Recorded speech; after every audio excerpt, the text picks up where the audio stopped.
Viskas, ką reikia žinoti apie Algirdą ir Kęstutį. Gediminas turėjo 7 sūnus. Vyresnieji valdė atskiras LDK sritis. Jauniausiasis, vardu Jaunutis, negavo nieko ir gyveno su tėvu Vilniuje. Gediminui mirus, Jaunučiui atiteko sostinė, kartu ir didžiojo kunigaikščio sostas. Vyresnieji broliai nenorėjo klausyti jaunėlio. Paaiškėjo, kad jis nemoka tvarkyti valstybės reikalų, neišmano karo dalykų. 1345 metais broliai Algirdas ir Kęstutis įvykdė perversmą, pašalino Jaunutį nuo sosto, o Lietuvos didžiuoju kunigaikščiu tapo vyresnysis Algirdas. Kęstučiui atiteko Trakų kunigaikštystė, Žemaitija ir dalis Gudų žemių. Abu sutarė dalytis valdžią, užupta žemes.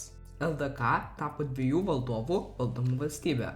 Tvirta Algirdo ir Kęstučio sąjunga privertė paklusti kitus brolius, padėjo atremti priešų puolimus ir sustiprinti šalį. LDK tapo didžiausia Europos valstybė.